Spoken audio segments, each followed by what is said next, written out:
Good evening, everybody. It is I, Nick Rosario, the man with 1,000 looks on his face. I have no idea what I was going to say there, and it just went by me. So, thank you again for tuning in. It is Tuesday night. You know what that means. It is time, as always, for the Roundtable. And, of course, the cast of characters that do this show along with me is phenomenal. So, let me introduce to you the three people who make me lose my sanity on a weekly basis, and I love them all for it. Let's start with the lady who's been with me the longest. We've started this together. We're still here. We're still alive, and I'm just grayer in here. But Delilah, how are you doing there, Delilah? How's it going? I'm doing good. So they felt like fall. It was raining, cold. That is very true. We definitely got the rain and the cold today here in Chicago. That was great. I enjoy it too because I love sweater weather, hoodie weather. To me, it's Yeah. great. It's just I don't like the damp rain. Like I like rain, but the Yeah, okay. damp rain, you could feel it in your bones and your joints and like. Yeah, I think once you hit a certain age, you do feel that a little bit more. You're like, oh, I think it's going to rain. My knee is twitching. No. Yeah. Oh, I could have told you that yesterday. Right, but other than that, right, it starts the day before, right? But yeah, there you other than that, I'm glad to be here tonight with you guys. Yes, and we are glad that you are back. Thank you for joining us, of course. And next, since she already chimed in, we'll go with sore knee Tina over there. And how you doing there, Tina, on this fine Tuesday? Good. I'm with Delilah. This damp, cold crap is horrible. Like, and none of the heaters are turned on in the CTA yet, so it's not like you can stick your feet. Like on the bus, I usually try to get an inside seat. You can stick your feet by the heater. Yes. And at least toes stay warm, but. Not today, folks. Not today. Oh, I'm going to get off this and I'm going to get my 20-pound cat and my big, huge, fluffy blanket. He'll warm me up. So. Oh, 100%. Yeah, I got my Bears blanket handy. That thing is so comfortable at night, you can't beat it. All right. And that just leaves the man, the myth, 1,000 faces, the legend, I guess, in his own mind, maybe. No, Anthony Handy, ladies and gentlemen. Handy, how are you today? I am doing very well, sir. I'm doing very well. I'm feeling. I don't know. I mean, my defense is impregnable. My offense is impenetrable. That's how I'm feeling tonight. I'm feeling good. I want to fight Jake Paul. They keep telling people that my liver got split. I went to a restaurant and they served me a raw liver and I smacked the guy in the face with it. That's what happened. I want all of Jake Paul. I want to eat his children. I want everything. I want to film another movie with the Hangover dudes because I'm running low on money until I do the Jake Paul fight. And most of all, I'm very happy to be here. Well, there you go. And now we can officially start the show now that we've heard that. And as always, how do we start? With a coin toss.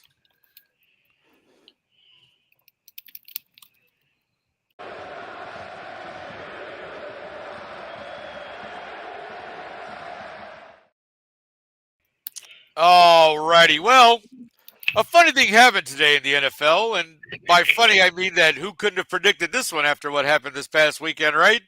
No. There was a big trade today. There was a couple of trades, but this one I think we all saw coming at some point. The New York Football Jets have signed Davante Adams for a conditional third-round pick, and it goes to a second if he becomes a first or second All-Pro, and there's another condition of the trade. I forgot what that was. But, yes, Aaron Rodgers is reunited with his buddy from Green Bay, and everybody probably is excited in New York thinking that this is going to be the greatest thing to happen to the Jets. And I hope they both fall flat on their face for this because they probably never should have left Green Bay, and they both did, and look what happened. Aaron went out 4 minutes. Right. Aaron goes out 4 minutes in the last season, and Davante ended up on the Raiders and cried for the whole year, and now he's traded. So, hey, fantastic. You both got what you wanted. You're back with each other. Delilah, what do you think of this fiasco in New York? What do you think of this Davante going to the Jets to play with his buddy? I don't think it's gonna pan off. Like, I'm not saying that Davante won't have some good games because he's still Davante Adams, and that's not what I'm saying. I just don't think it's gonna propel them the way they feel it's gonna happen. That's all. I'm not gonna say it's not gonna have breakout games and that him and Aaron may not have some connections here and there because again their time at Green Bay, but it's not going to be lights out like they're thinking. It's not going to be instantaneous. Remember, he got all the players he wanted. He got Randall Cobb. That didn't work out well, and so I just don't see it working out the way they think it is gonna work out, especially just with the way that team is kind of built. Their offense is a little, it's still shaky in my opinion. Right. Well, it just I have to laugh. That's why I'm going to go to Tina next because Tina and I have, and we've all talked about this in the sense of like, so okay, again, you got Aaron Rodgers, now you got Devontae, and you have everybody's favorite play caller, right? Nathaniel Hackett. What, Tina? Come on. Does this Well, formula actually, he's really? not calling plays. He got demoted. He is no longer going to be calling plays. Okay, but why? Okay, so that even better to my point. So I do apologize for Yep. not remembering that. But like, even more to my point, you brought the stooge in to do that, and now you're not even letting him call plays. I mean, come on. Do we really? I don't know who's calling the plays now. Then is it the interim head coach or who they got calling plays there? Do you know? The inmates are running the asylum. Don't you know that? Well, I know Aaron Rodgers calls the Well, plays, but you know what I'm saying. we know your boy's going to be calling the plays. That's what's going to be happening. So, I mean, let's just be honest. And I don't understand this because he's just now starting to get into a groove with Garrett Wilson. That's finally starting to gel. So what are you going to do? It's kind of like what Delilah alluded to, like the way their system is set up. I don't know how, because it's going to take a couple of weeks. He's injured. I don't know. But like I said last week, I mean, this was all done so that Mr. As I called him, Yurt Boy, he wanted the coach gone, and that team was built to be in the playoffs or in the Super Bowl either last year or this year. They don't make it, they're gonna have cap problems. So No. It's gonna be. See, this is why. Okay, this is why I have to chuckle at all of this, because right now you are sitting at 2-4, right? Mm-hmm. And you're going, okay, Devontae's going to come in. You know, this is going to be great. We're going to do. You know, I'm sure the enthusiasm and the optimism in the locker room is at an all-time high now, just because you got Devontae Adams back. But Anthony, I'm going to ask you this because to me. With letting Aaron, but again, you guys can all be like, "Oh, don't hate on Aaron," but you know that he's pulling these strings.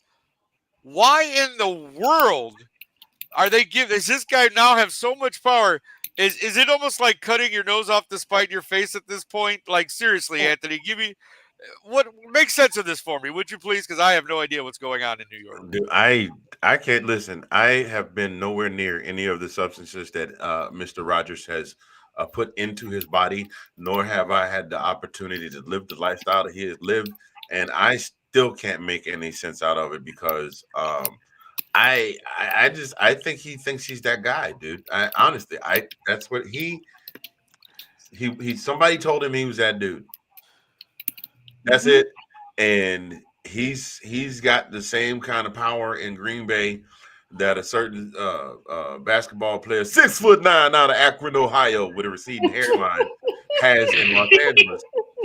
We talk about the GOAT. We talk about LeBron James, but that's a different sport we're talking about. But he thinks he's got that same, but he's not him. He's not him. He doesn't even know who he is at this point. At some point, I expect him to have a breakdown like Robert Downey Jr. in Tropic Thunder, where he's like, I know who I am. I'm a dude disguised as a dude just playing another dude. And then peel his wig off, and you really find out he's Brett Favre. He's been hiding out from the feds for that money, from the Mississippi money. Anyway, wow. I don't know. I can't. That's how little sense I can make out of what's going on in New York right now. You taking a guy that I have never seen one dude. The last guy I seen ride so hard on one Super Bowl victory is Joe Namath. And I'm not even knocking Joe Namath because Joe Namath, wow, the irony that they both play for the Jets. Play for the Jets, right? Yeah. Right. But I mean, but Joe Namath was at least, he was an old drunk, but he was just a harmless old drunk. This I don't know what to say, man. I'm rambling because I have no freaking clue. Well, that's fine. Well, that's the point.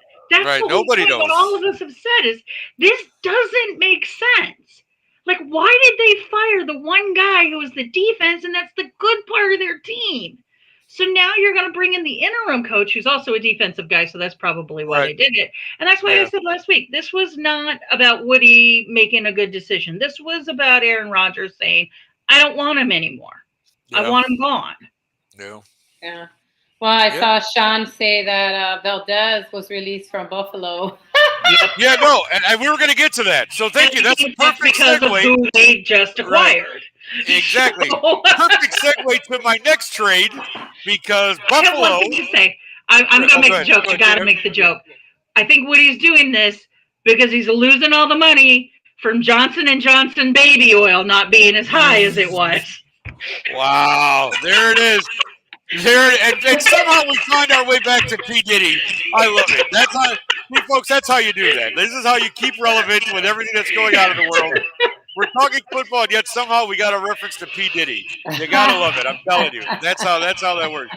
But yes, as we know, part of that, as we were just mentioning, part of what happened, Marquez Valdez-Scantling was released by Buffalo because they picked up Amari Cooper today for a 2025 6th-round pick for third round or seventh round. Sorry, the Bills got the 20.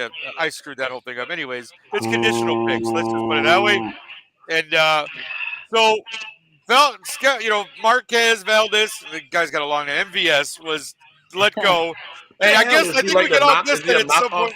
Is he a knockoff of a low-dollar drugstore? Is it MVS?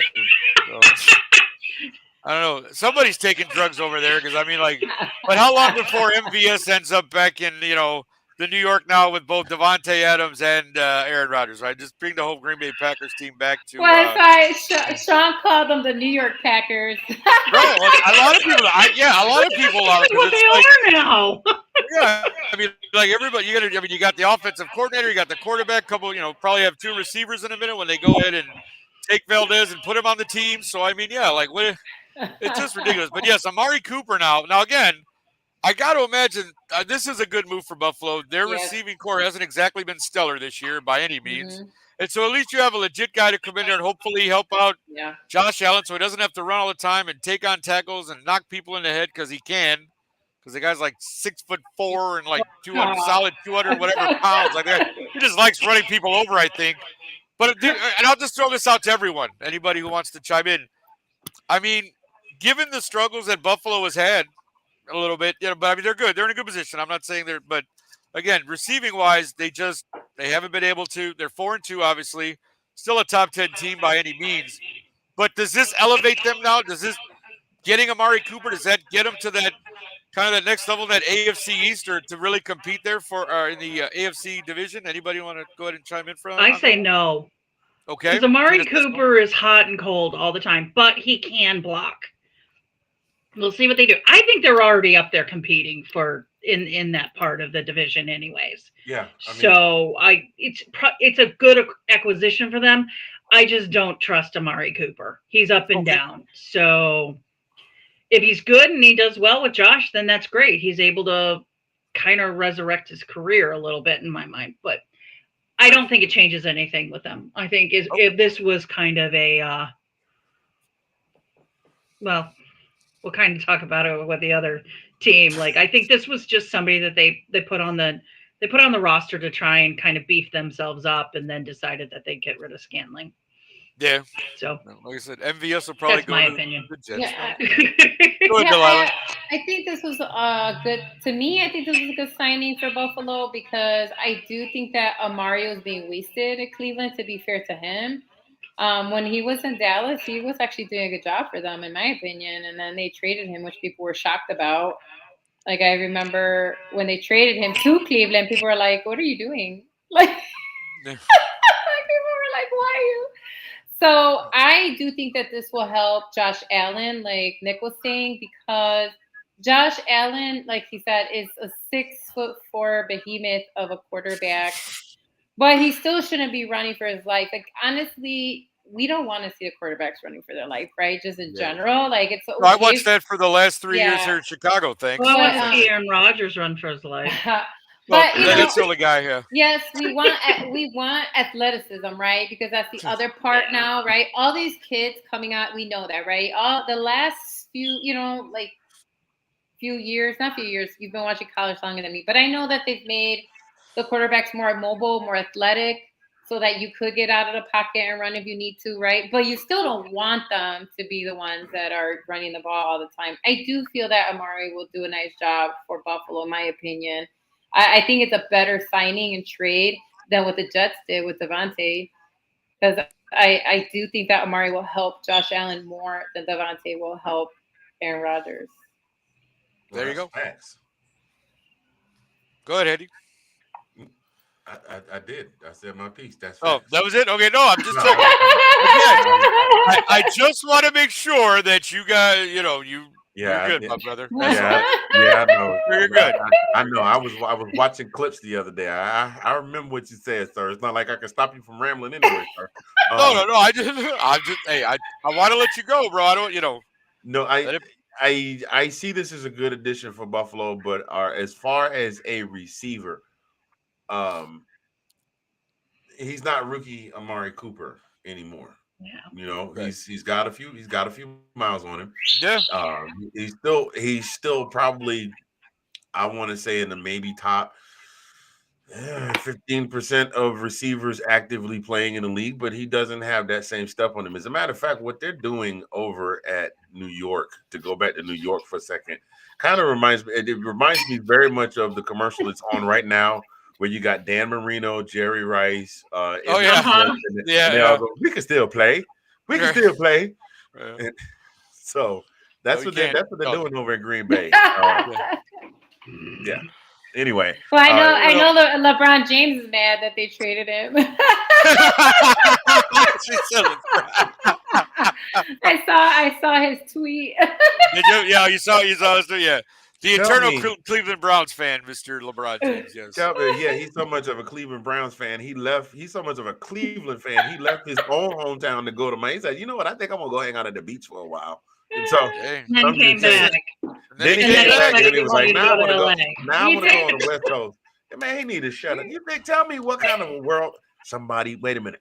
Somebody want to tell me what kind of a world we live in, where a man who lives in Los Angeles, anybody cares what he says? I want to see my stars. Anyway, I don't know where I'm going with that. I didn't know where you were going either, but all right. Two words. Nobody cares. No, that's three. I got to add but nobody cares, LeBron. Be quiet and teach your son how to play basketball. That's all I got. There you go. And on that note, we're moving on, I guess. Right, yes. On that note, yeah. Let's not get too far to this, because we'll definitely go down the rabbit hole, and then we'll be a whole other topic altogether. And real quick, we'll mention this one because Cam Akers has gone back to Minnesota. The Texans have traded Cam Akers back to the Vikings. That is also in exchange for some 2026 conditional picks in the 6th and 7th round. So, again, Cam Akers, welcome back to Minnesota. You joined a running back room that already has Aaron Jones, Myles Gaskin, and Ty Chandler. So, I hope you get some play time, brother, because I don't know where you fit in there. And maybe the next few weeks we'll find out. But anyways, Cam Akers back to the Vikings, and we can now return to our regular scheduled program. Let us move on. Let us move on to, again, one of our most popular segments always, this week in NFL history with Delilah. Delilah Crespo's going to be for Let's Talk. This just mess up was brought to you by the guy who just got done making fun of somebody else. So we're going to try to right on the set. Mr. Fingers introduces Delilah. Take two. All right.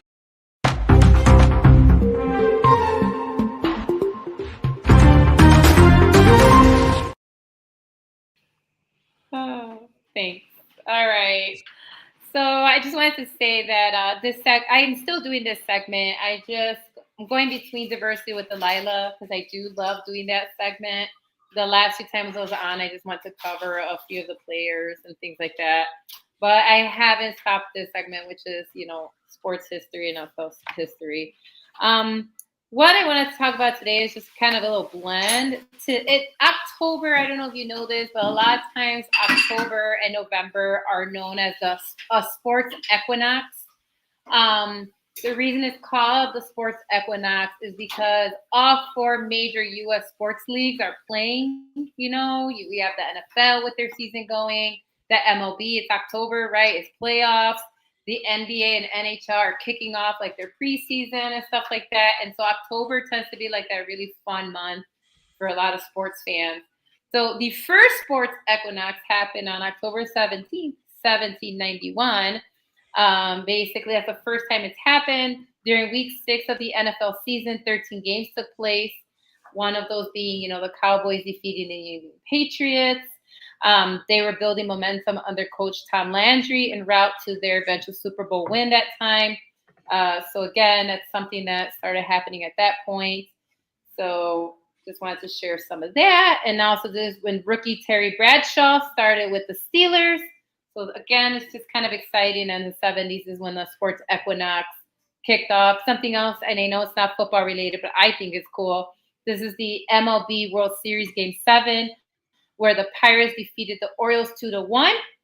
And this made Roberto Clemente the first Latino MVP in the World Series. So that was really exciting history in itself. And me, I love history. And then the NBA started its 1971-72 season with a few teams kicking off regular season games.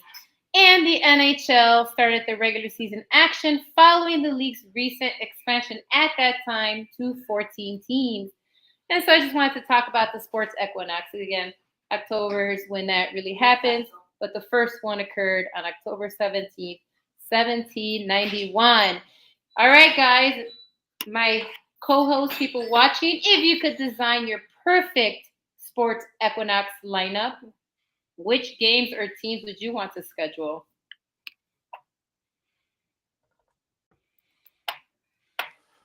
Are you guys? I'm sorry. That's a great question. No, it's a great question. Yeah. No, that's a good People one. watching and you guys, like if you could Right. set up a sports equinox, what would you like to see? Games, teams. I would like to see the Bears finally win something.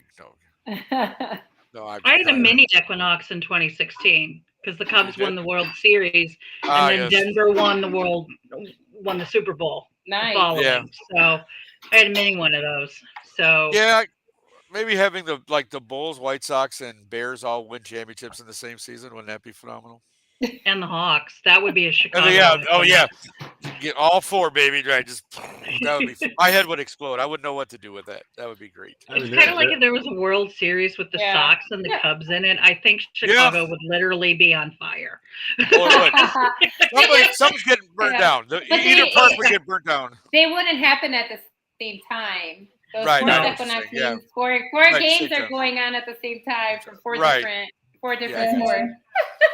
Well, I know it's different seasons. I know. But it's kind of hard. I agree.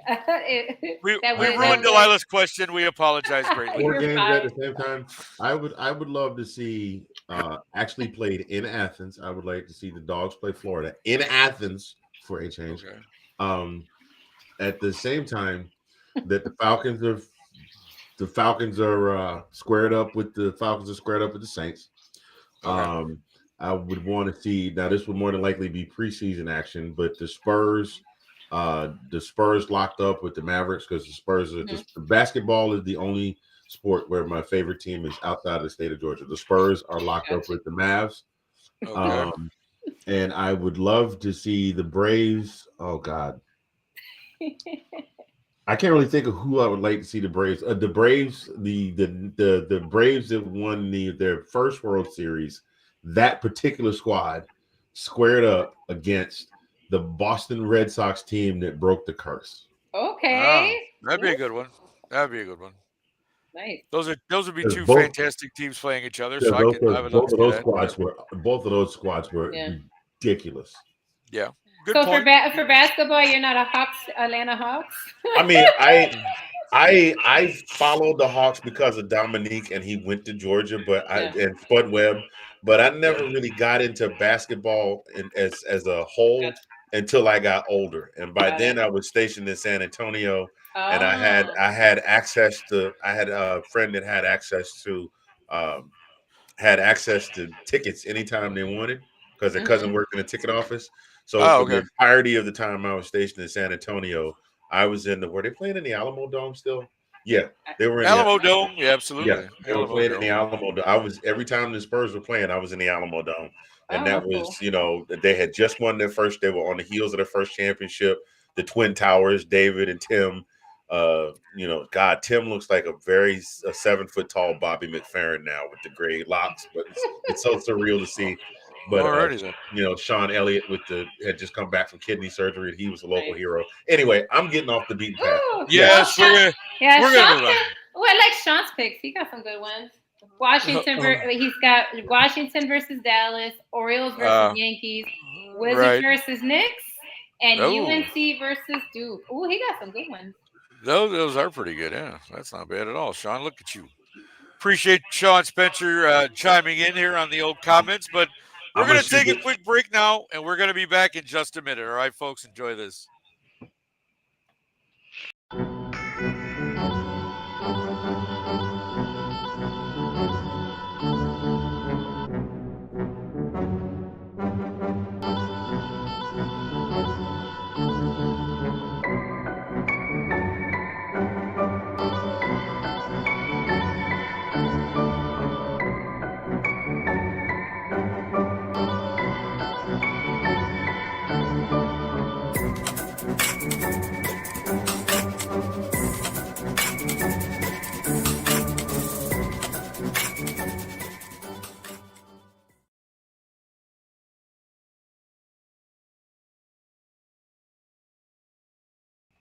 Hey, alrighty there. We're back now. Thank you very much for sticking with us. It's good to see everybody back. Thank you very much, Sean. And listen to the Capitals on the radio. There you go. Nothing wrong with that, my friend. All right. Well, again, time for another popular segment on our show. This time, it's Tina's turn. Here's Tina with the corner office.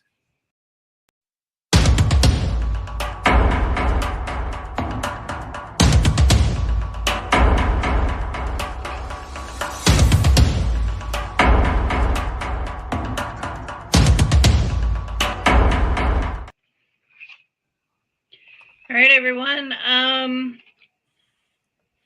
Information about the corners. We talked a little bit earlier about some trades that happened.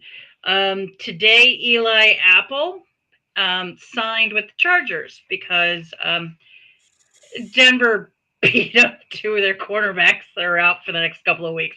So they signed him to the practice squad. He'll probably be playing on Sunday. So he's in the thing. He's going to be on the going to be playing for the Chargers now. About 3 minutes before we went on the podcast today, or the cast today, we found out that Mr. Tom Brady was officially approved. Him and Tom Wagner, who is the founder for Nighthead Capital, that's one of the guys that he's in business with, and also Richard Seymour. They are now a minority owner of the Las Vegas Raiders. So that was approved today unanimously by the ownership committee. There are some rules, and I just wanted to kind of go through a few of these so people understand what and all of these restrictions that are on Tom is the same for any owner of the team. They wouldn't be able to do this, but they had to put the first 2 they put in place because of his job with Fox. 1, he's barred from any production meetings concerning the game. So can't talk to anybody about the game. He is also prohibited from entering the facilities to watch any practice games before the broadcast.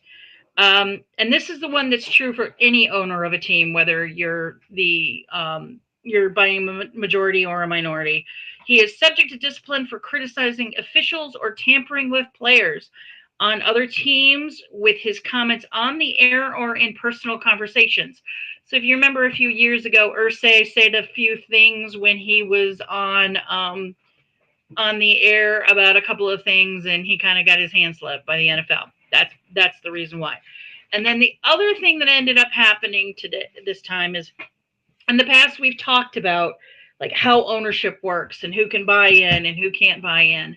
And one of the things that wasn't allowed was, prior to this week, private equity firms were not allowed to buy into NFL ownership. because they were trying to keep them contained with like families and things like that. But the NFL was the only major sports league in the country that didn't allow private equity firms to buy in. Now, they're restricted. You can't have a private equity firm, which for those that don't know what a private equity firm, that's like BlackRock and a few of those that they go in and they buy the stock or they buy a majority interest and they end up running the company and it comes under their shell and they bring in all this private money that various investors have put in with that equity firm. And so they own various different places and various different companies. They are limited to only a minority interest, such as what Tom Brady has. So they can only own up to 10% of the team. And there are some older rules that are still in place, which is these rules still stay in set. The controlling owner has to own 30% of the company or more. You can have no more than 25 owners, and you can have no sovereign wealth or pensions that can come into the into owning the team. And the reason there's no sovereign wealth is they don't want any foreign money. And I know somebody will be like, well, what about Khan down in the Jaguars? That's money that that's money he has in America. His wealth is not just here, it's also in Europe. So that's the reason why Khan was able to get around that one. And pensions, they don't want pension funds to come in because those can fluctuate here and there, and nobody wants a team to go belly up and defund a pension that people need to retire on. So that's the two things I have for corner office. So back to you guys. And so we all knew it. Tom Brady got approved. We knew it was going to happen. The question was going to be, what can't he do? And Right. so he's just, well, the one thing he can't do now is he can't unretire anymore. Right. Like that was always kind of like in the background. Like, was he going to go to the Raiders and become the quarterback there? He can't do that. Now he cannot unretire. He's an owner. Okay. He's an owner, right? No, right, there you go. So that officially ends Tom Brady's playing career. No more talk of coming back again. He's done. Well, thank you for that, Tina. That's always good to know. But yeah, that literally broke right before we got on. So thank you for covering that. On to our next segment, which of course is our team recap. And well, 3 out of the 4 of us were happy this week, and unfortunately, one of our teams had to suffer the L this week. But Handy, we'll start with you. Your Falcones took on the old Panthers of Carolina, and go ahead and give us your impressions of your victory there over the Panthers. Do you want my impressions of the victory? Sure. Falcons touchdown. Falcons touchdown. Yeah, boy. Dirty bird. Gets the cold cuts. Gets the cold cuts. Gets the cold cuts. Oh, my impression. Actually, I could not be more thrilled to see the Falcons performing as they are this year. Because y'all remember what I told y'all at the beginning of the season. You remember? Hold on. We remember. You said they were trash. Remember, this was Atlanta right here. This was Atlanta. Right. Trash can. I remember. It's safe to say that they have been, a couple weeks ago, I upgraded them to, I think it was gently disposed of refuse. I think I'm ready to upgrade them to environmentally friendly throwaways. I'm not ready to give them everything yet, but they're getting. You know what, Mr. Cousins, I owe you an apology right now. You are doing the doggone thing. I just, I hope the rubber band holds together real good. Hey, you call it what it is. It's a rubber band, man. Or you cut it and pew, it pops. That's basically how tightly that tendon is stretched out. Tell me I'm lying. You're not lying. No, I got you. You're not. So yeah, I am very impressed. I'm very impressed with what the Falcons have been putting down. And I'd like to see this train ride going for a little bit longer. At this point, after what I have seen in years past, I can't speak for the rest of the Dirty Bird Nation because they won a Super Bowl bad. I would like to see one too. But at this point, I would be happy if they won the division, made a decent run in the playoffs. I don't have to have a Super Bowl win. Just this enough This is what the Falcon fans have been wanting, for the Falcons to put together a complete game, defense, offense, special teams. No, I mean, no game is going to be picture perfect, but not having more dumb plays that cost you yards, either through penalties or turnovers, or lack of execution, than you have that gets you positive yards. Because last time I checked, positive yards always outweigh the negative yards, and you can't score unless you get the ball closer to the goal line. I mean, you could score for the other team if you put it closer to the goal line behind you, but I digress. Long and short is, I am ridiculously happy with what the Falcons are putting on the field. I really am. So Yep. that's what I got. I got nothing. I can't say nothing else. No, it's okay. I mean, you guys are 4-2. You guys are doing pretty well. And like I said, Kirk Cousins getting to Drake London, getting Kyle Pitts involved. Got Bijan back there, Tyler Algier. You guys are doing all right. I like watching the highlights of the old Falcones. You know, I'm not a hater. I can appreciate what they're doing down there in Hotlanta. Yeah, So Bijan, good on you, my friend. Good on you. Bijan, Mustard, and Tyler, all my children. Yeah, both of them. You know, and plus we could get some more memes out of it. We could see how many more times he could do the gritty, how many dances Mr. Kirk Cousins could do. I'm waiting to see what other memes he'll generate. No, absolutely. No, it is fun. I mean, you have to, and I'm sure Kurt is probably having a great time with it, because everybody was giving that guy crap before the season started, and then they drafted Michael Penix Jr. So you're thinking, oh my God, they're just waiting for Kurt to fail so they can start this kid, and he's got him 4-2 and throwing for 500 yards a game. And you got to love it. Kurt's doing a great job there. I mean, Kirk doing all those dances and everything is impressive. But if you really want to impress me, Mr. Cousins, I need you to learn the Aunt Viv from the original Aunt Viv. I need you to learn that one. What do you mean? you get that one right there. The one that Aunt Viv was getting down. That'll mess up that tendon you're worried about if he does that. No, not if he does that Minnesota two-step. He don't have to do the whole thing, just the part where she did a shoulder. She did the whole That's it. All he need to do is that part right there with the shoulder. I'm glad I can't even do it. So Kirk, I want to see you do it. If you do it, I want to see him do the Carlton. Yeah, there you go. Now that'll mess up the Achilles tendon for real. Then it'd be screaming like Carlton. I'm sorry, please. It's okay. That's all right. Oh, thank you very much, sir. Thank you very much. All right, Tina, we're gonna go to you next. Little tougher week for you, but nonetheless, your Broncos are still 3-3, and they're in the mix of something. Bo Nix looks okay. Give me your opinion of what happened this past week there against L Chargers of Los Angeles. Well, because it's Harbaugh. Harbaugh is just, he's got a brain that thinks like nobody else's. I mean, we just couldn't get anything going on our offense, and our defense took a hit by Pat Surtain getting knocked out in like the first 5 minutes of the game, and the defense struggled. And it's a really young team, and so I just have to keep telling myself it's going to be a roller coaster ride. So we don't have a DJ Moore and Romo like you guys have with Caleb. He's got 3 Pro Bowl wide receivers that he can work with and all of that. We got Sutton and a bunch of young guys. Right? Oh yeah. They're still learning how to run routes the right way. So I wasn't happy. I will admit I was not happy at all, and I also was feeling well on Sunday. So I left during the middle of the game and went home. But they came back in the second half and scored 16 points and had a shot at possibly getting the offside kick to be able to get the ball back. But it just wasn't enough. So it's going to be a roller coaster all year. They're going to be up. They're going to be down. I can't get upset one way or the other, because it's just not. It is what it is. So no, understood. But again, so I will say I don't think Lombardi is any better of an offensive coordinator than the guy that was there last year. So okay.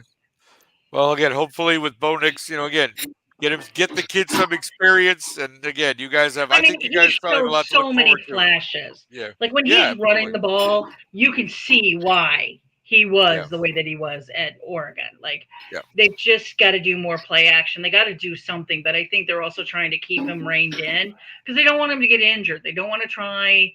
You got to move young guys along and you give them confidence and things like that. So right, we'll absolutely. see. Well, I'm glad you brought that up because confidence is one thing that I don't think our quarterback Delilah lacks. I think he's very confident in himself, but the progression that is starting to show in Caleb Williams, and one of the important things about that I noticed Sunday, and I watched the game. I got up early enough to watch the game from London. I had to be up early, 8 o'clock, make sure I watched the game.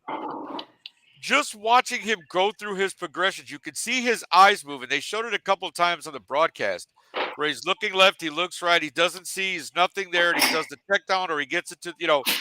That's what I want to see from Caleb Williams more than anything else. I know he threw 4 touchdown passes. Great, phenomenal. We beat up on Jacksonville. That's great. We got the victory. We should have beat this team. We did. But your impressions, Delilah, of how it's going with the Bears and how this win on Sunday propels us into the bye week. Go ahead. I mean, it's just a good feeling to have going into the bye week. I also like seeing his progression. Like, again, like I never thought he would come in and like from day one, like all these other people were thinking, right? It's just, we're sensible football folk over here. We're like, yeah, Right, okay. exactly. My concern is still like the offensive line, but it held up. Like he wasn't really running as much. So I did appreciate that. I don't think they made any changes since, our coach said he doesn't have to make any changes at that. So, but they held their own. So I was glad that Caleb wasn't running as much as he needed to, and he did have time, like you said, to scan the field, make some changes or adjustments. I love that he's connecting with Komet. I always felt like Komet was underutilized since we had him. Since we got him, I always felt like Cole Komet wasn't used, as much as he should have as a tight end, because I always felt he was really talented. Every season he goes to tight end university, where Olsen and these tight end guys kind of, train and practice all these different skills with our tight ends. I like seeing him connect with DJ Moore. I like seeing Swift out there more too, getting some runs and stuff like that. Yeah. And so I do like seeing that the offense is gelling and finally kind of, and they look like they had fun. Honestly, that's the part that made me happy. Is that the guys were smiling, laughing. They didn't look as dejected as they were. Right. Like we've looked in past years. Right. And so that was always that's really nice. I do feel like the real challenge will be when we come back from the bye week and play the Commanders. I think that's going to be the more testament to where this team can go and how far they can go. I'm just glad we're above 500 and we have right now currently a winning season. So I'm super happy about that. But I think I'll know more and I'll have a better idea of, where we'll be this season when we play the Commanders and how that turns out. But it was great. Great bye week. Glad we went into London and, beat up on, the Jaguars there. Sorry, Sunshine. Sorry. Yeah, sorry, Trevor. Yeah, no, so the Jaguars are a different story altogether. Yeah, they're bad. Good times. They're bad. No, they're bad. But again, I was really encouraged to see Keenan Allen come back from injury and score 2 touchdowns. Like that's the thing. Like that's what I was hoping for when we had, when we signed Keenan Allen and when we got drafted Roma Dunze and you got DJ Moore back and you said Cole Kmet was already there and then you get DeAndre Swift. Like our offense should be high powered. Like with all the weapons we have and the way Caleb is progressing, this is exactly what I was hoping would happen. And again, all it is are in house on his Andrews like Clay would say, how are you? Hey, Ben, thank you for tuning in. Mr. Cornett, as always a pleasure to hear from you, my friend. But yeah, I mean, this is exactly what I don't care if it was against the Panthers, Jaguars. I don't care. It's an NFL team. We don't make the schedule. We play the people who are on our schedule. I just want to see improvement, and that's what I'm seeing. So, hey, if we put up 35 on the Jaguars, great. We put up, whatever, with 36 on the Panthers, whatever it was, great. But as long as we're improving, that's what I want to see. I don't want to see a regression. I just want to see us keep moving forward and keep getting better because our defense will keep us in any game that we have. They're easily a top 5 defense in the NFL right now, and they're the strength of our ball club. So once the offense really gets going, that will make me extremely happy. And like you said, Delilah, our test comes next week. And you guys mentioned it in the group chat. It got flexed to the 325 game on Sunday afternoon because, as Tina put it, none of the other games at 325 were exciting. So now you've got Bears Commanders to go ahead. Yeah, we know. Sean, okay, the reason Sean says he can't stand Keenan Allen is because Sean Spencer did not want to start Keenan Allen this week on his fantasy team because he was just coming back from injury and figured he wouldn't do anything.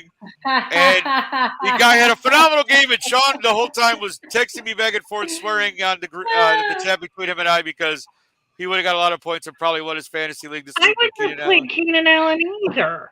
Coming off all of his injuries and everything and what he'd been done, that's the smart move. It just sucks when that's the move you make and you get bleeped up the bleep. And thank you, Ben. I think Delilah and I are just happy that we're winning and that the team looks better. That's the biggest thing because you can go back over the last 3 years and listen to Delilah and I talk about all kind of stuff about how bad the Bears were and how we're pulling our hair out and all that. So to actually be happy to have a team recap where we report happy stuff, that's phenomenal. That's what we look for. Especially our defense, man. Yeah, defense is phenomenal. Like I said, top 5 easily in the NFL right now.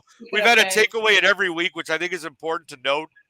Like the Bears are on the ball, whether we're punching it out for a fumble, getting an interception, whatever it is. We've had a takeaway every single week, and that's what I want to see from the defense. That's what you want to see. And on that note, let us take another break real quick. We'll come back with some more football talk and all that other good stuff. But go ahead and join us on this quick break. We hope you all return after the break. Thank you. Delilah Crespo is going to be on for Let's Talk Football, the Roundtable. Yeah. And Let's Talk Football, ladies. Yeah.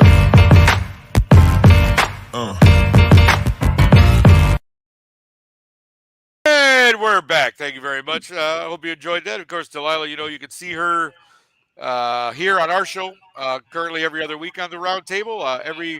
Is it every other Thursday or every Thursday on the Ladies Takeover show? You guys we alternate.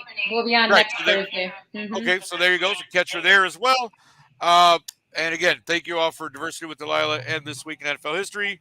Now let's move on to another great segment here we have on our show. This one, Mr. Handy will take charge on. Here is the Rookie Spotlight.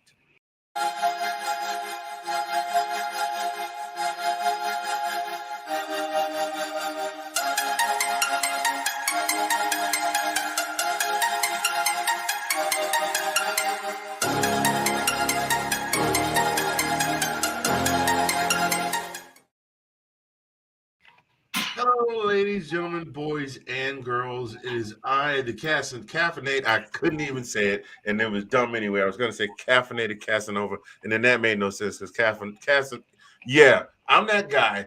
I'm that guy coming in you live from the 405 with a win. Comes whipping down the plane. Anthony Handy here with this week's Rookie Spotlight. This rookie I want to talk about, this guy, for me, came up out of nowhere because at the time when he was a college player, all of the spotlight was on the starting quarterback at the university where this rookie happened to be playing. And that particular guy was supposed to be the next coming of sliced bread. That guy was going to win all the national championships. He was going to win double Heismans every year. As it turns out, that was not the case because that guy wound up getting replaced in one of the most crucial games of the season by this guy. This particular guy was born in Washington, D.C. I can hear right now Mr. John Spencer going, hey, left hand up. He's born in Washington, D.C., where he attended Gonzaga High School. And for those of you that are unfamiliar at all with Gonzaga High School, there are a few schools around the country where they're just athletic factories, and Gonzaga is well known for being not just outstanding in football, but they also excel in track and field, cross country, volleyball, you name it. They're really good at it. Well, this kid went to Gonzaga High School where he wound up being a unanimous Gatorade Player of the Year. And he, in 2019, was named the Washington Post All-Metropolitan Player of the Season on the first team. This kid, ladies and gentlemen, right now, he is playing in the same location where Nick, Delilah, and Tina live. He plays for the Chicago Bears, and he goes by the name of Caleb Saquon Williams. I didn't know his middle name was Saquon until today. He goes by the name of Caleb Williams. And, of course, you all know how the rest of the story went. He wound up committing to play ball at the University of Oklahoma. I watched this whole thing unfold from a proximity point of view because of just all of the media around here being all they were talking about at that point with Spencer Rattler. And Spencer went into the OU Texas game and had a pretty tough time of it. And the crowd started chanting, "We want Caleb, we want Caleb, we want Caleb." And Lincoln Riley gave him Caleb, and there was no turning back from that point. Um, Oklahoma came back from an 18-point deficit and led the Sooners to a 55-48 victory in that game. And of course, he was the guy from that point going forward. He wound up, of course, famously following Lincoln Riley to USC, where he won the Heisman Trophy and wound up. Excuse me, sorry, y'all, getting a little backed up here. And he wound up being selected first overall by the Bears in this past spring's draft. I listen. This is a kid that I actually got to see play a ton because I do try to follow the local sports around here. Elusiveness is here. That was his big thing. He was one of the most elusive quarterbacks in the Big 12. He was hard to tackle. Not necessarily a huge guy, but he was hard to bring down. And then once he got away from you, he didn't have world-class speed, but he was able to get away from tacklers a lot of times to make, just make plays. And he's only 6'1", 215, but he was shifty in the pocket and able to, dance around guys that were trying to put paws on him while he was trying to make plays. Had an absolutely excellent. I mean, he brought home all the hardware that season. He won the Heisman Trophy, won the Maxwell Award, the Walter Camp Award, College Football Player of the Year, Sports Nation College Football Player of the Year, unanimous All-American, Pac-12 Offensive Player of the Year, and that was all in 2022. The following year, he was the first team. That same year, first team All Pac-12. The year before, second team All Big 12, 2001. And when he left school, they retired his jersey. And he has been, as Nick and Delilah can attest, he has been a big boon and a huge part of the reason why the Chicago Bears are now successful and look to be heading towards what is going to be one of their most successful seasons in recent history. If you've seen him play, you know exactly what I'm talking about. It's like, I don't want to call it otherworldly because that's just kind of weird. But when he's locked in and he is focused, he is one of the absolute hardest quarterbacks to beat. Unfortunately, now downside to this guy, if you can get to him and you can rattle him, he get a little shook up. We all remember him crying in the stands with his parents after having lost the I forget if it was the loss to Utah or if it was losing the Pac-12 championship, but. When he's locked in, when he's locked and loaded, you better look out. And right now, Caleb, he got a little bit of a rough start, but it seems like the engine is warmed up and he's at coasting speed, and he's going to do some damage this season. So if you are anywhere in an area where you get an opportunity to watch the Bears play, if you have YouTube TV subscription or you've got the sports package or whatever you're paying for, and you get a chance to watch the Bears play, please sit down and take an opportunity to watch Caleb Williams do his thing, because the rookies are definitely getting their shine on this year, and this guy is one of the guys that. I know at least one person watching the show that will say he's not leading the pack. But if he's not leading the pack, he's pretty doggone close right now. Ladies and gentlemen, boys and girls, this week's Rookie of the Week, Mr. Caleb Williams. All righty then. Thank you, Mr. Handy, for that. And, of course, I know I'll be watching Mr. Williams closely every week, so I do hope that his progression, again, he just continues to get better and better every week. That's all we can hope for. And hopefully, maybe we can make a little playoff run this year. I'm not trying to speak that into existence. I'm just saying we're doing all right, but we do have the tougher part of our schedule coming up in the second half. So Caleb will definitely be tested there. Let us move on to the next segment, which is a new segment that I have put in this year. And it is called, as you know, Exit Stage Left. I don't have an opening yet, and that's okay. We're trying to work with ideas and figure out what I can do for that. But for right now, this week, as you know, I pick someone every week. I picked an owner. I picked Jerry Jones one week. I usually pick players for them to exit stage left. In other words, for me to tell them to get out. And this week probably will come as no surprise to anyone, as my man that I want to exit stage left is none other than Hialaska or whatever the hell you pronounce it, Aaron Rodgers. I watch what's happening in New York, and it's just amazing to me how you can give that guy so much power and how he could just do his best to screw that up entirely. Again, I know people always probably figure when they watch this program, I'm just bashing Aaron. And I know that I have in the past. Again, I can admit the man was at one time a really great quarterback, and he's got a great record. His team's always won in terms of the regular season. I've stated emphatically how many times that he's 1-4 in NFC Championship games. Because I just like to throw that in there for being a smart guy. But yeah, I mean, to me, he ruined the ending in Green Bay there. You know what I mean? I feel like he did. I think he screwed that up. He's out fine. You left, you came to the Jets, and you go out 4 minutes into the season last year.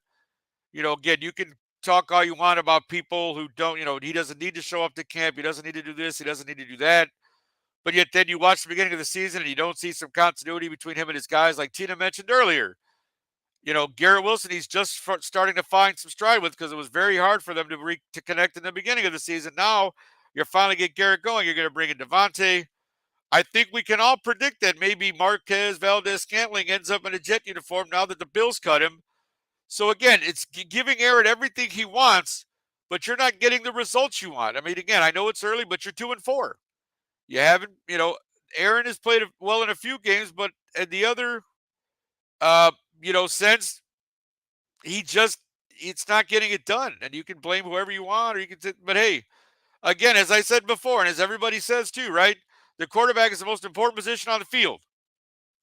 So you're going to get the blame when you lose, and you're going to get the victories when you win, right? You're going to get, the quarterback. Okay, well, Aaron, this is time for you to take this on, man. Your team's 2-4. You got your boys now, right? You have your coordinator, even though he's not calling plays anymore. You got your guy there. Now you fired your guy. You got the coach fired probably. So now he's gone. So now you got an interim coach. And, you got your receiver now. You're probably going to get your other receiver. So I don't want to hear any excuses. You still got Garrett Wilson. You still got Breece Hall. Again, you have weapons. Maybe your defense at times is a little spotty. They're kind of off and on. But this is on you, Aaron. The Jets have given you everything you've wanted. They've put you in charge of the team. And this is on you, my brother. This is all on you, my friend. So as much as I like to criticize and all that, hey, if you can prove me wrong, then go ahead and do it, my friend. But until that point, I will always tell you, sir, to exit stage left. That's all I got to say about that. So there you go. That's my exit stage left for this week. Left.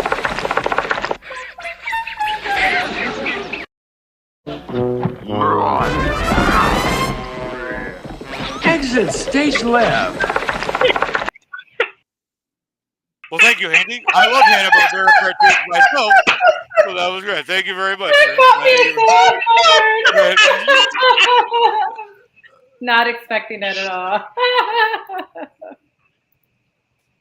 Yeah, I love Hanna-Barbera myself, so that's fun for me. I remember watching that.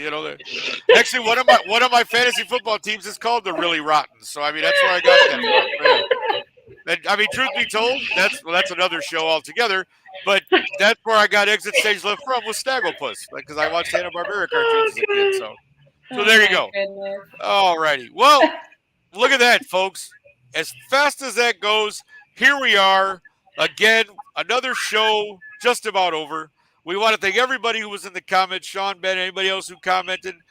Thank you for watching with us. We always appreciate having you guys comment and getting your feedback. Thank you all for joining us. But we do have one final segment that we always have, and that is one final thought. And this year, like I said, we did change it up a little bit, and I've tried to be a little bit better at coming up with the questions for us, because I really feel like this is just a chance for you guys to get to know a little bit about us. So this week, I think I came up with something that I really thought would be fun to explore. And that is, for our panel this week, I have, if you could invite 3 people, living or dead, for a dinner party with you to be a nice 4 dinner, who would you pick? So, Handy, we'll go with you first, buddy. If you had to have dinner with 3 people, dead or alive, who would you have at your dinner table, sir?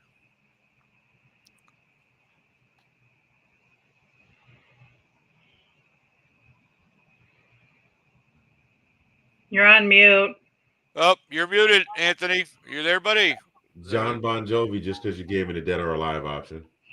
Okay, fair enough.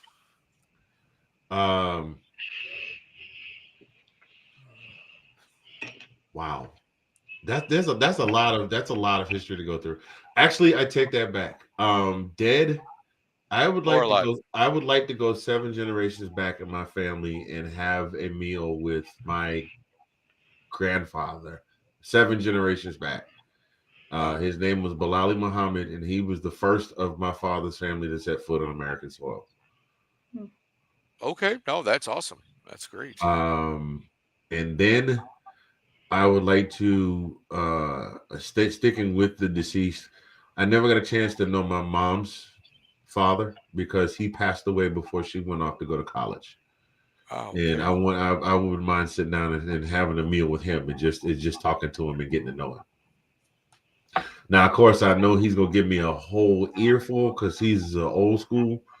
I mean, he was born in he would have been born in the early 1900s, so he would definitely read me the riot act about a lot of the foolishness that I've got myself into during my formative years.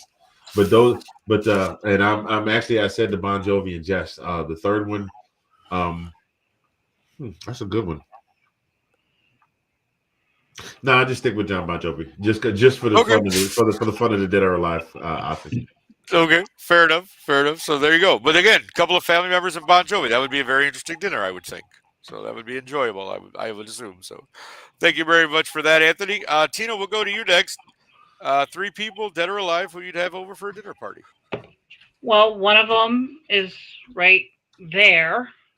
I definitely want to have dinner with David Bowie. Huge fan of his. There's a reason why his picture is up on my wall. Secondly, I would love to have him with Chief Justice Earl Warren, who is the one that a lot of the cases that we talk about nowadays, like Roe v. Wade and the Watergate papers and all that stuff, that was his court. Thurgood Marshall was is it Tuskegee? Well, the school board decisions, a lot of the decisions we talk about from the 60s. Plessy versus Ferguson and Brown versus Topeka. Well, Brown versus Topeka. That's it. I would love to see him. And then alive? It's weird. Okay. But I'm going somewhere with this. I would like to sit down to dinner with Mr. Vladimir Putin. Oh, interesting. All right. So I can pull the knife from the turkey and shove it in his stomach. Wow, there you go. And take him out. All right. Well, we know how Tina feels about Vladimir. All right, there you go. I mean, come on. So much. Seriously. You don't know where he is. So, yeah, that's what I would do. If I could have a fourth, I'd take his counterpart over here and add that to the dinner table, but can't. So there we go. No problem. That's great. So again, I love the eclecticness of the list we have going so far. So Delilah, we'll go to you next. 3 people, if you could have over for a dinner party to join you, who would you have, dead or alive? Okay. So I'm gonna start with my alive ones, and so that would be Justice Sonia Sotomayor. Oh yes. Not just for Can I listen not in just on the that first conversation. not just the first Hispanic, but Latina woman, and she happens to be Puerto Rican. So yes. Yeah. 2 would be Michelle Obama, because I admire her so much, and she's brilliant. I'm picking a lot of attorneys, and I don't even. Hey. But these 2 women are just, and I've also read a lot of their memoirs. That's why too, and I got to really. But I would like to actually sit and pick their brains and just the amazing things that they've done and all the doors that they broke down and shattered, not just as women, but women of color, no less. And discounted every time they made an accomplishment. They were Uh-huh. called DEI before that was a thing. And so those two women or So something. is that how they pronounced it? Yeah, exactly. So yeah, I definitely want to sit down and have a conversation with those two women because I just want to pick their brains apart as much as I possibly can.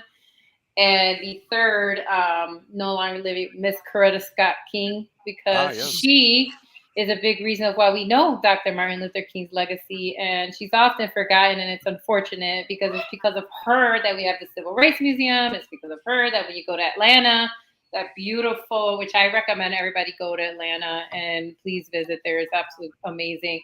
Is because of her. And they also dedicate a lot of that to her in recognition of the things that she did and how she persevered after her husband was assassinated.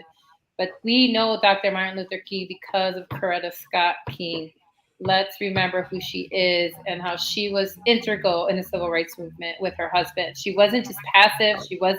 She didn't step aside like Mr. Harry Bucker is saying that women need to do. So again, she did it at a time, again, when people were not really listening to women, and especially women of color. And so that's somebody else that I would like to sit down and pick her brain who's no longer with us. So 2 living, 1 gone. No, yeah. That's an impressive list, actually. Like Tina said, I think I'd like to be a fly on the wall for that. That sounds great. That's a great list. Mine kind of combines my love of music and history. The three that I picked are no longer with us. The first one was our 16th president of the United States. I've always been just a huge Abe Lincoln fan. And again, side note, if you've never been to Springfield to see like the new museum and everything, I totally suggest it if you're a history person and you can get there.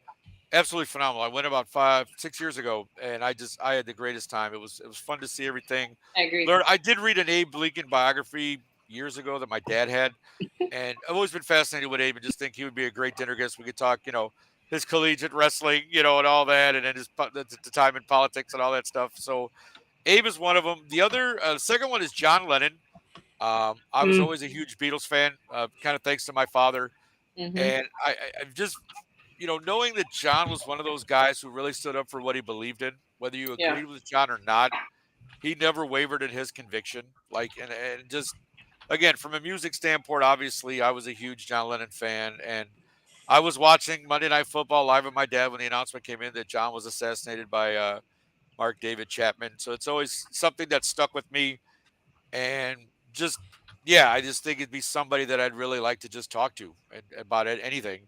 And the third one, it's interesting, Delilah, you mentioned Coretta, because my third person was Martin Luther King Jr.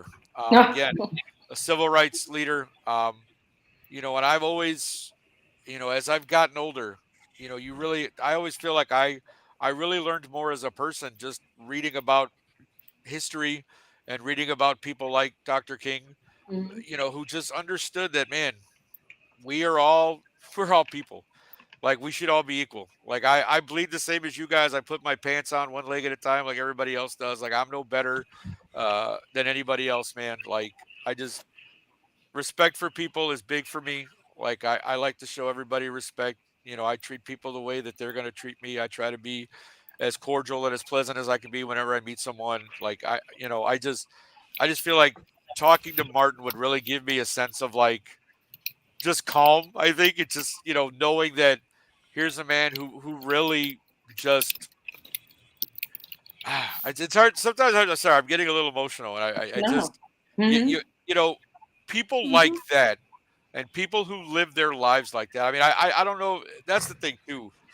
This man lived his life solely, it seemed like, to really just for equality, for just being a man of love and peace and wanting everybody to understand that we are all the same. Like we need to get along, we need to be able to talk to each other, we need to be able to respect each other and love each other, and that message will never leave me. And I just really appreciate everything Martin did. It's unfortunate the way his life ended. Unfortunately, we lived in a different time back then, and people feared what they didn't understand.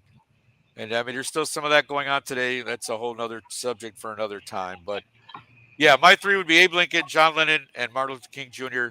Would love to sit down with those three men and have a dinner and talk shop. So thank you guys for that. Like I said, all the lists were pretty eclectic. That was a really, really great one for this week. And as always, that's the end of our show for this week. But again, thank you everybody in the comments. Thank you everybody for tuning in, for watching us. We really appreciate you guys. We're in our 5th season now, and I just feel like we do our best every week to bring you the football and to bring you some funny and to just keep it light and keep you entertained. So thank you again. So for Tito Winter, Anthony Handy, and Delilah Crespo, I am Nick Rosario, and we will see you guys all next Tuesday. Thanks, everybody. Have a great week. Thank you.